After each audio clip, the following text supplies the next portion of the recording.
wherever, across in Diamonddale, and let her tell her story at the Legacy dinner. Right. And this is why, and say this is the reason why the 2018 ticket is so important, because we don't want this single mom with 4 kids from Flint to shed tears again. And then you can link them. But you don't also, have that. You can also link them to a person from the Upper Peninsula or the West community. Because what happens when those beaches close, and what happens during the time when a lot of the tourism goes away? They then are poor, broke, and hungry. That's right. So it so you takes can a lot of creativity. Poverty to connect the East-West. You have to have creativity. Well, you can connect. Let's just take the issue of water, for example. You can connect cities and locales across the state based on water. Detroit, because it's not affordable. Flint, because it's not drinkable. But that's also the case in places like Rockford, Michigan, where Wolverine Worldwide polluted the water table in Rockford. It's also the case in places like Marquette and Oscoda, where the United States Air Force had bases, and the toxic foam they used on the runways to put out aircraft fires has leached into the groundwater. So that is already something that there is. This is an issue that all Michiganders can unite around. But you got to put also a human face to this issue. Of course. I mean, you could have had multicolored, multi-ethnic faces around that. This is what happens when you claim you have a tent, but you really don't have people under the tent, and you mess around and you don't get the best intellectual bang for your buck. Combined with people who have lived it. And so for a lot of us, this is a lifestyle, not a checklist. It's not something to get some notoriety out of it. Exactly. No, it's not. We say it on the show all the time. We're not doing this to impress anybody, for optics, nothing like that. Eli Rubin said a lot of wisdom on this show. Thank you, Eli. But here's the thing.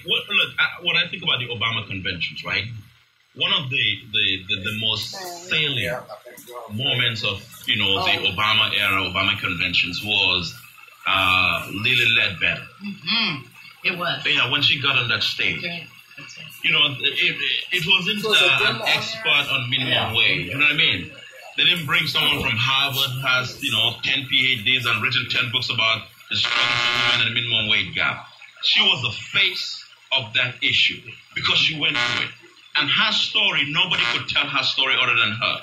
And her story had every legitimacy, more legitimate than even every white paper that has been written on that issue. And she stood up there and spoke in so much grammatical profundity, and it was so strong, it was so powerful, because she could be anybody's grandmother. You know what I mean? And that drove home the message for a lot of people. Democrats at their legacy convention or their state convention had an opportunity to bring up someone from Flint. To say, I have 4 kids.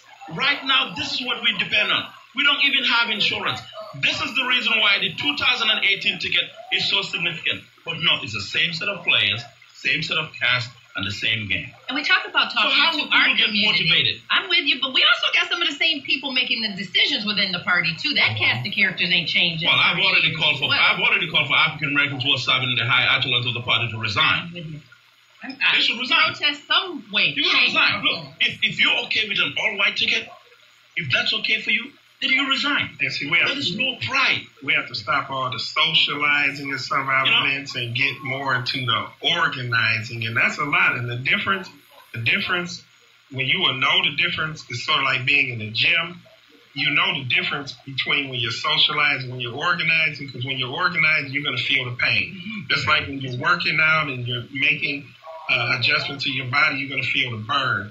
So, we have a lot of socializing, a lot of photo ops, a lot of just traveling to events, and we have to step it up when it comes to our organizing. Do you think we're going to have the breakfast, the Saturday morning breakfast like we have the Dems? Yeah, we already They would have it every other week, run out of food every time. And it'd be packed. Let me do this. Can I take some calls? Yeah. Let's go to Harry. I know you've been waiting for so long. Go ahead. Question or comment? Hey, how are you doing? Thank you for waiting. Go ahead. Yeah. How are you doing? We're good. Okay, good. Yeah, I like the comment earlier when you were talking about the situation in Flint. And I think that's a problem that a lot of people ignore.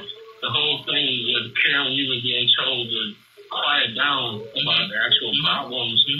and we'll do something for you. And I guess, my question, and I have a short comment, is what is the difference between bribery and financial influence? Why is that not bribery? If I go into Karen Weaver's office and I offer her $50 to stop my wife from getting shut off, and she takes it and it's a phone call, we could both go to jail. So what's the difference with the governor calling her and saying we can send money to your city if you be quiet about this other thing? And that's what I'm saying. And I know you guys don't like Donald Trump. And this week you talked about running the city and government like, Suge Knight version. Well, if Suge Knight is your neighbor, he builds a bomb on your house and says it hopes to change your behavior.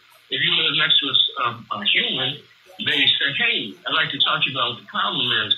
Last week, we Suge Knighted out on the whole world. We dropped bombs on the country and then stood up and said, we hope we change their behavior. And that was what our officials said after we bombed a country illegally. So if Suge Knight is at the very top and all the way down to Karen Weaver, and then when regular people do it, they get sent to jail. So, the problem is systematic. It's not anything that can... Right. Yes. No question. Thank you so much, Harry. I think Harry is alluding to Simone's remarks that they were right after the Karen Weaver signaled a legal threat or a lawsuit to go to court and force, and there were calls from the state about, other unattended projects per se. Thank you. That we want to keep moving. Thank you. So that's what, Other calls from the state. Right. From different other calls, but not from the executive office. Yeah, let me respond to the caller's question about whether it would be bribery. If I did that with a public official, clearly it would be bribery. If a government official does it to another government official, that's simply politics.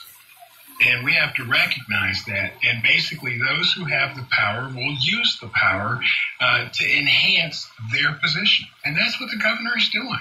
That's what the lieutenant governor is supporting. So it would be bribery if you and I did it.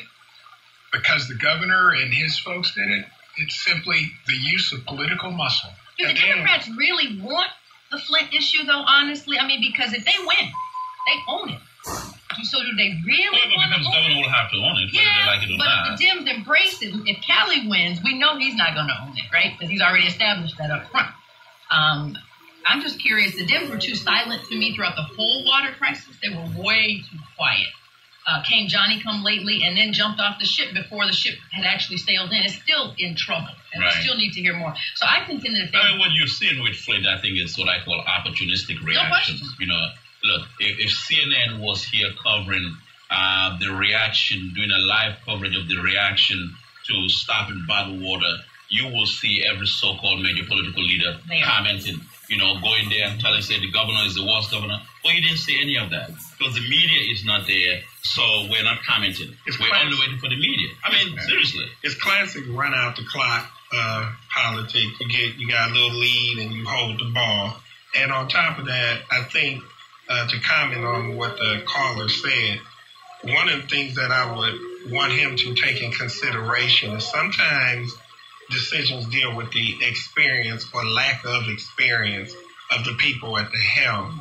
And when it comes to, you're going to quiet down and all of that, factor in that maybe there wasn't a lot of people surrounding the mayor that had the type of experience to navigate through this situation. You have to keep in mind the governor has people around him with posthumous and much more, and folks around him veterans that have been aligned with him going back to July of 1970 on the campus of Central Michigan with John Engler then. So these are people who have been in power for almost 50 years in some way or another, be it the lobbying process, be it a legislator, a senator, be it a judge, be it an appointee for half a century. And then you're dealing with a mayor that's thrust into a crisis that no other city in the country is dealing with the actual loss of life at their hand. So they're not going to do, and I'm a very hard person when it comes to taking a look at people in leadership, but I also expect some errors to take place. Right. But at the end of the day, you're up against a system that has been put in place, and it has a battery that stays recharged darn near for eternity. And we cannot forget that. That's why we cannot let Flint die. That's why the people that are here are fighting. It doesn't matter if the camera's battery die. They don't do it for the camera. So Chris, I hear what you're saying. But Bill and Simone, I think Chris makes some very important points, some salient points. But we just had the Democratic Legacy Dinner. We just had the Democratic State Convention. The headline out of there was not bring Flint back. The headline out of there was not we want Flint recovered. The headline out of there was not a single mom of, a 4-year-old kid who is still struggling from the repercussions of the lead water crisis. That was not the headline that came out of there. So do Democrats really want to make Flint, a battleground issue? And you got to keep in mind this. The chair of the Michigan Legislative Black Caucus is a Flint state rep, and the minority leader for the Democratic Party on the Senate side is the senator from Flint. So, we have to expect a little more from them. Exactly. No, that's good you pointed out. Yes, Sheldon Neely, right? Sheldon Neely, Phil Phelps. We need Phil, too, has a little bit of Flint in there. And Anna Nix, we need... Yeah, but it's interesting. What is leadership, though? It's interesting that Senator Anna Nix spoke at the endorsement convention this weekend on Sunday. He said nothing that I can remember about Flint and the problems in Flint. And so maybe my memory is off, but it didn't hit me with any great impact. Right. More of the focus was on we need to support our candidates. Race matters too. We gotta talk race. God, race matters. Of course race matters. Oh God, we gotta talk race. Of course race matters. And one of the things that they're looking at is, and the Republicans are looking at, we're not going to get any votes out of Flint anyway. We're not going to get any votes out of Detroit. We're probably not going to get votes out of any other city that has a significant African-American population. So screw them. And Dems are saying we got them anyway. Damn you do, damn if you don't. We can do some things, though, now. We can do some things. You say we have options. We got options. We need to go for broke, but we got options. Bernie Mac say the jangling.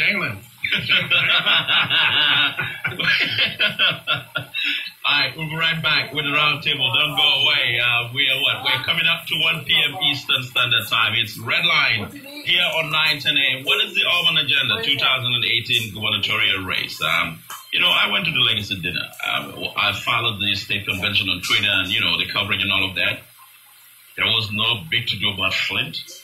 You could have simply, the main story coming out of that should have been Flint. We want Flint back. Start a slogan. Put faces to the crisis. If you have to transport people from Flint, bring them here. Let's hear their story. Look, Kamala Harris was great. She's always a great speaker.